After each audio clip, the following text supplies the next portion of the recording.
de Lugo, na montaña de Burón, pasou un caso chocante que causou admiración.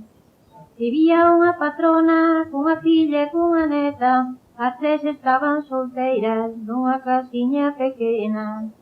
Todas as tres tiñan mozo, todas se querían casare, e maiormente a patrona non se podía contare. Esta trataba cun vello medio xordo enjorobado, pero era moi bonito, porque tiña moitos cartos.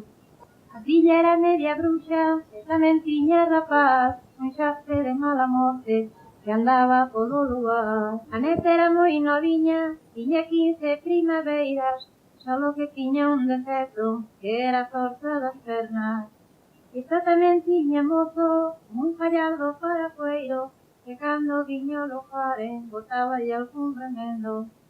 Un día todos xuntos, entre todos acordaron, casarse todos nun día, por evitar moitos gastos. A vella toda apurada, foi junta do cura correndo, antes que ningún dos novios cambiara o pensamento. Boas tardes, señor cura, teñolle a preguntare, por facer 3 casamentos, canto nos vai a cobrare.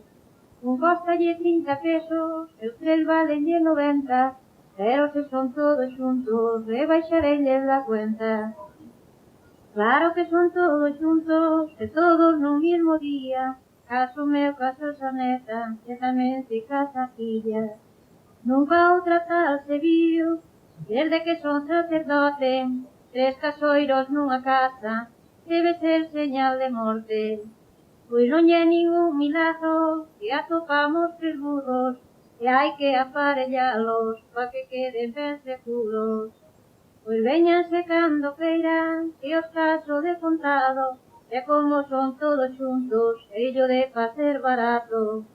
De padriños e madriñas, servimos uns para outros, ai mire cando cheguemos, que queremos rezar pouco.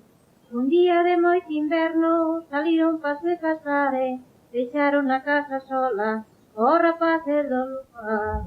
Entraronlle na cociña, levaronlle a carne toda, o viño e o pan de trigo, todo o que tiñan pra boda. Tocando cornos e latas, cendeos e potes vellos, marcharon pra unha xesteira, moi alegres e contentos. Ali fixeron unha festa, a conta dos casamentos, o viño andaba por cuncas e a carne por torampelos.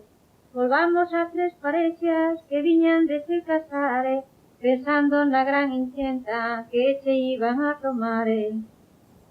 Cando chegaron a casa, topan todo barrido, nin molete, nin a ovella, nin o pelexo do viño. Que sería o jalopín, tan ladrón e desalmado, dixeron os matrimonios, todos a un tempo chorando. Esta sí que che foi gorda, nunca eu me houbera casado, que polo primeiro día xa lo vamos bon petardo. Mais a conta foi despois, ao chegar os invitados, atopan portas pechadas e os matrimonios chorando. Que os pasa, meus amigos, dixo un dos invitados, que todos estades tristes, como perdidos chorando. E o que nos vai a pasar, dixo a tía Miquela, mentre nos fomos casar, roubaronnos a ovella, o viño e o pan de trigo, e as empanadas da pella, non nos levaron a casa, por non poder con ela. O ver estos invitados, todos de mala maneira, deron a volta pra casa, coa barriga baleira. Eles que iban con fame, cos dentes moi afiados, tuveron que dar a volta, sin poder probar bocado. Mientras tanto no lugar, fixeron unha gran festa, que hasta os que arrebencaron, coas zancas da ovella. Os matrimonios a noite, foronse cedo pa cama, porque como tiñan fame, non puderon facer nada.